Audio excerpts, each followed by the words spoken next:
HMS Ocean is the Royal Navy's first custom-built commando helicopter carrier, and as such, its primary weapon system is its embarked commando and supporting arms.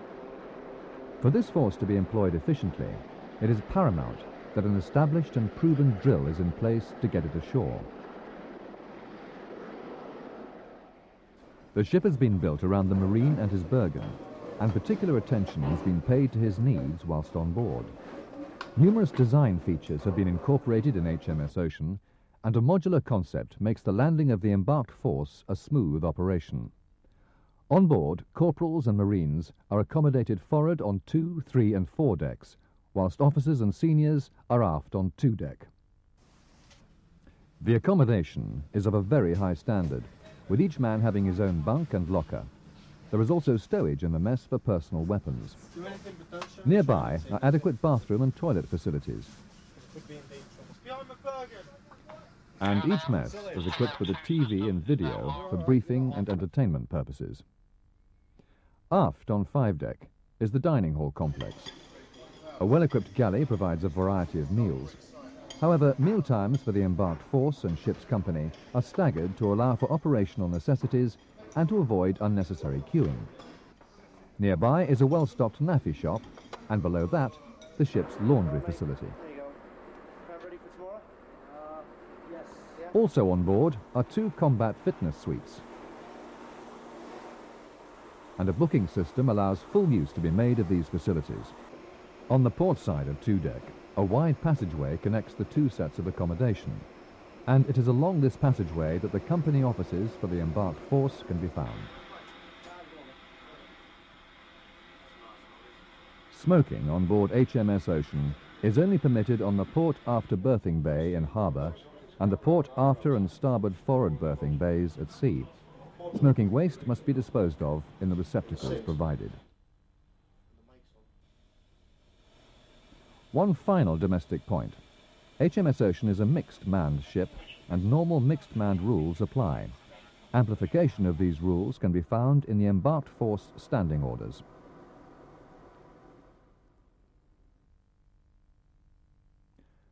Forward of the officers' and seniors' accommodation is the embarked force stores complex. In this area are all the workshops, armories and stores necessary for the embarked force.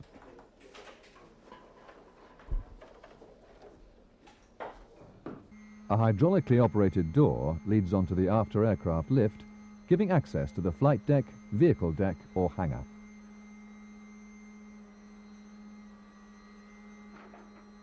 Forward of the after-aircraft lift, also on 2 deck, is the medical complex. Here there is a well-equipped sick bay to cater for the needs of the ship's company and the embarked force, and stowages for the embarked force medical stores. There is also a well-equipped dental surgery, with dental-trained personnel carried on board. The forward edge of the after-aircraft lift has direct access to the sick bay for ease of casualty handling. Forward of the sick bay is the operations room complex.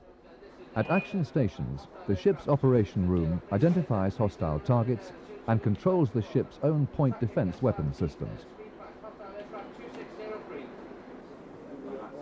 Opening off the ship's operations room is the Amphibious operations room, and it is from here that the assault is controlled. Grid 211099 have been further engaged with 2 platoons destroyed. Over. Adjacent to the Amphibious operations room is the Amphibious planning and briefing room. On 8 deck is the embarked force magazine. This provides bulk storage for the embarked force ammunition and is manned at assault stations by the ship's weapons supply team. Hydraulic lifts provide access to both the hangar and the flight deck. The vehicle deck provides stowage for the embarked force's vehicles and a gun battery. A hydraulic door and ramp give access to the after end of the flight deck, whilst on the forward end of the vehicle deck, a second hydraulic door gives access to the flight deck or hangar. Stern ramp allows embarkation or disembarkation from Mexi floats or LCVP.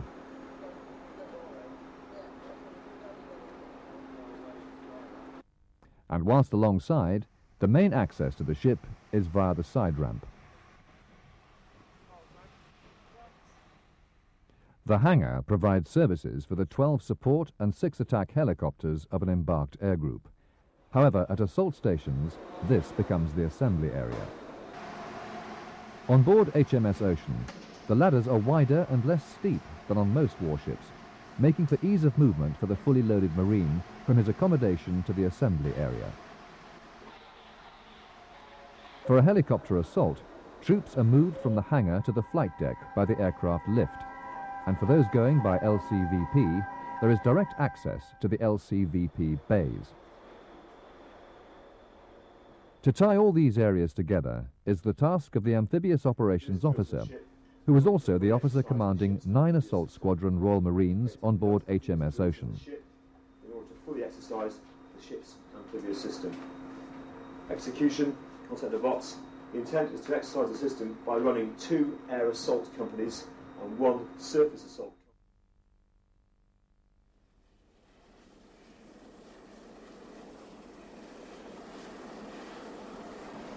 The assault can be divided into 3 phases: planning phase, pre-assault phase, and the assault.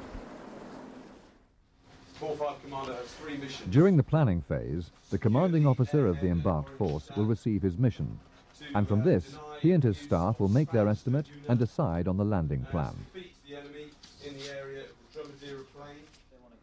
Once this has been finalised, company commanders and company sergeant majors will make out 2 copies of the white or green cards as required. When completed, these cards are handed to the Amphibious Operations Officer. Alpha, Subunit Zulu Company, muster time 1300, beach green 1. Using these cards, the Amphibious Operations Officer, together with the Air Group Commander and the Commando Operations Officer, will refine the landing plan using all the available assets on board. This will include all timings, whether the assault is part of an LPH Commando operation or part of a larger operation commanded from an LPD. Once the landing plan has been finalised, 1 copy of the green or white card is returned to the company commander for issue to the stick commanders. There will then be a time for rehearsals and drills, exercising all assets that will be used in the assault.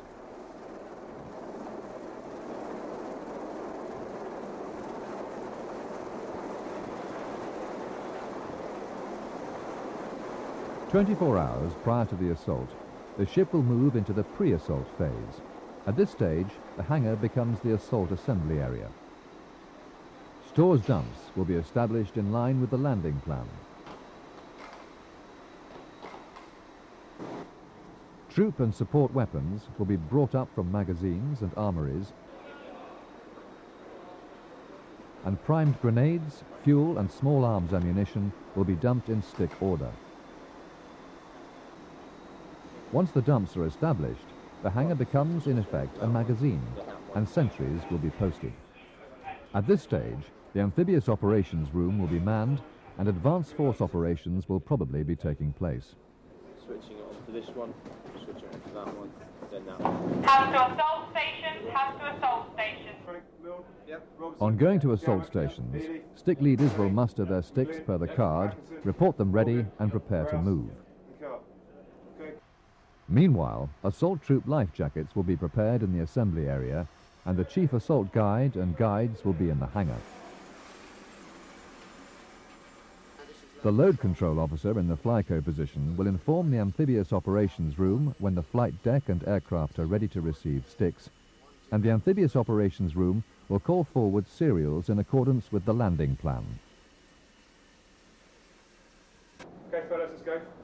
When called forward, the stick leader will lead his stick down the assault route to the assembly area, where they will be met by an assault guide.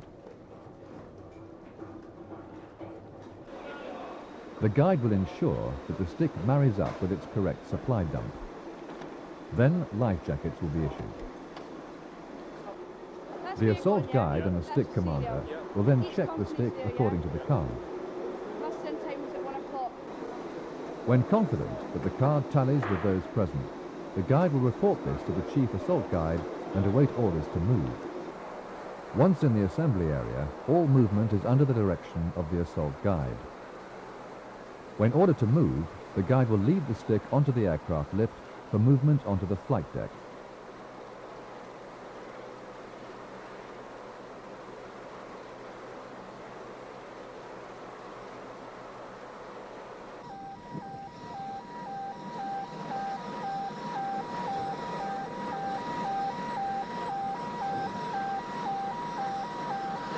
Once on the flight deck, keeping to the safe area inside the red line, the guide leads the stick to its designated waiting point.